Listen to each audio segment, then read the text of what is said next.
আসসালামু আলাইকুম ওয়া রাহমাতুল্লাহি ওয়া বারাকাতুহু। সুপ্রিয় দর্শক শ্রোতা মণ্ডলী, পৃথিবীর যে কোনো প্রান্তে থেকে আজকে আমাদের আলোচনা অনুষ্ঠান উপভোগ করছেন, সবাইকে আমরা আন্তরিক মোবারকবাদ জানাচ্ছি। আজকে সংক্ষিপ্ত আকার একটা বিষয় আলোচনা হবে, সেটা হলো সবচেয়ে নিকৃষ্ট অলিমা কোনটি। কোরআন সুন্নাহয় নিকৃষ্ট অলিমা বলতে কোনটিকে বুঝিয়েছেন, এ ব্যাপারটা আজকে আমি আপনাদের সামনে সংক্ষিপ্ত আকারে উপস্থাপন করার চেষ্টা করছি ইনশাআল্লাহ। অলিমা বলা হয় বিয়ে উপলক্ষে স্বামীর পক্ষ থেকে যেটা করা হয়, অর্থাৎ বিয়ের পরে স্বামীর পক্ষ থেকে যে আয়োজন করা হয় এটাকে বলা হয় অলিমা। এ ব্যাপারে ইবনে মাজার কিতাবুন নিকাত একটা হাদিস এসেছে, হাদিসটা সহিহ। আন আব্দুর রহমান রাদিয়াল্লাহু তাআলা আনহু বলেন যে ফাকালা ইয়া রাসূলুল্লাহ ইন্নী তুজাওয়াজতু ইমরাতান আলা ওয়াজনিন নাওয়াতিম মিন যাহাবিন। হে আল্লাহর রাসূল, আমি একটা মহিলাকে বিবাহ করেছি সামান্য স্বর্ণের বিনিময়ে।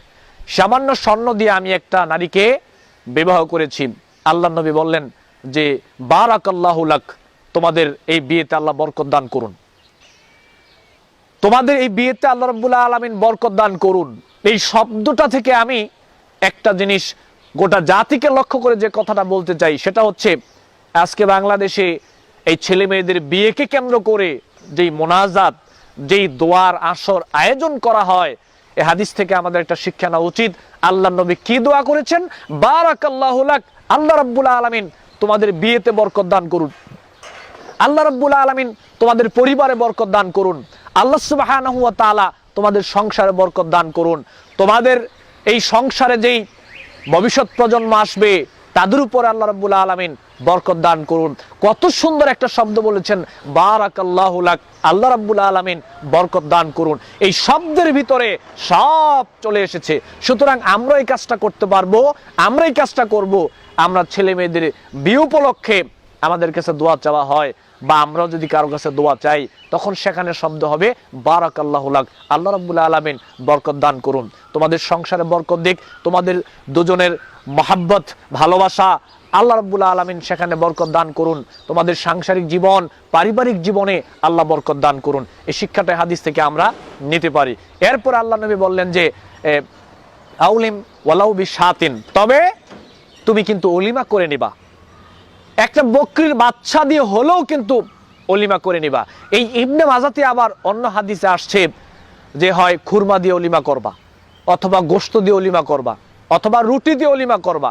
তোমার যদি সামর্থ্য না থাকে তাহলে খুরমার মাধ্যমে তুমি অলিমা করবা, গোশতের সামর্থ্য থাকলে গোশতের মাধ্যমে করবা, রুটির সামর্থ্য থাকলে রুটির মাধ্যমে অলিমা করবা। অলিমা তোমাকে করতেই হবে। অলিমা একটা গুরুত্বপূর্ণ একটা বিষয়, যার সামর্থ্য রয়েছে যতটুকু ওই ভিত্তিতে অলিমা করার চেষ্টা করতে হবে। এবার অলিমাটাকে আমরা একটু দুই ভাগে ভাগ করি।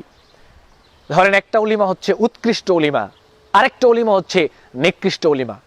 এবার নিকৃষ্ট অলিমাটাকে বের করলেই উৎকৃষ্ট অলিমাটা বেরিয়ে আসবে। নিকৃষ্ট অলিমা কোনটা? রিয়াদুস সালিহিনের প্রথম খণ্ড মুসলিম শরীফে আসছে, আল্লাহ নবী বলেন শাররুত তাআমি তাআমুল ওয়ালিমা, অলিমার মধ্যে সবচেয়ে নিকৃষ্ট অলিমা হচ্ছে ইউমনাহা মাইয়াতিহা ওয়া ইউদআ ইলাইহা মাইয়াবাহা, অর্থাৎ যেই দাওয়াতের মধ্যে যারা আসতে চায় তাদেরকে ইনভাইট করা হয় না, দাওয়াত দেওয়া হয় না, আর যারা আসতে চায় না তাদেরকে দাওয়াত দেওয়া হয়।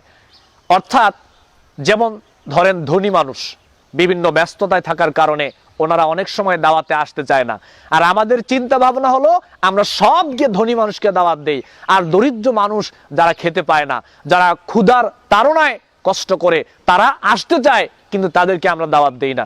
আল্লাহ নবী এটাকেই বলেছেন নিকৃষ্ট অলিমা, যে যারা আসতে চায় তাদেরকে দাওয়াত দেওয়া হয় না, আর যারা আসতে চায় না তাদেরকে দাওয়াত দেওয়া হয়।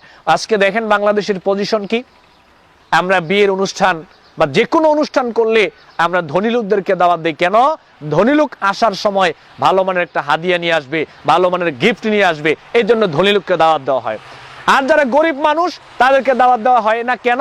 যে তারা আসলে তো কিছু নিয়ে আসবে না, বা আপনার প্রেস্টিজে আঘাত লাগবে, এজন্য দরিদ্র মানুষকে আমরা এখন দাওয়াত করি না।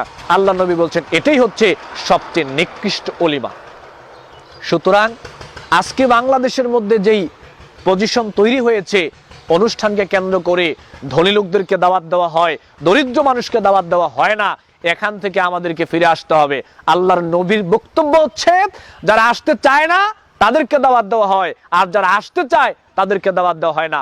এটা নিকৃষ্ট উলিমা। সুতরাং আমাদেরকে সংমিশ্রণ ঘটাতে হবে। যারা আসতে চায় তাদেরকে যেমনি ভাবে আমরা দাওয়াত দেব, যারা আসতে চায় না তাদেরকেও দেব।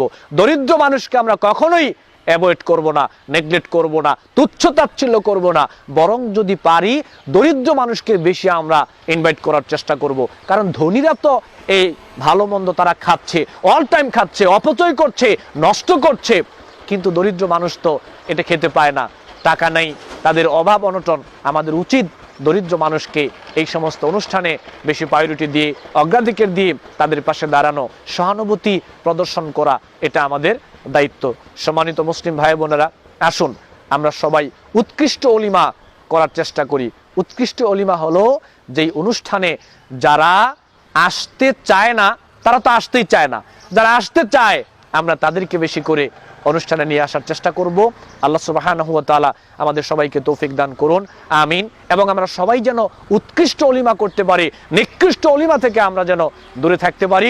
আল্লাহ সুবহানাহু ওয়া তাআলা আমাদের সবাইকে তৌফিক দান করুন, আমিন। সুবহানাকাল্লাহুম্মা ওয়া বিহামদিকা ওয়া আশহাদু আল্লা ইলাহা ইল্লা আনতা আস্তাগফিরুকা ওয়া আতুবু ইলাইক। ওয়াসসালামু আলাইকুম ওয়া রাহমাতুল্লাহি ওয়া বারাকাতুহু।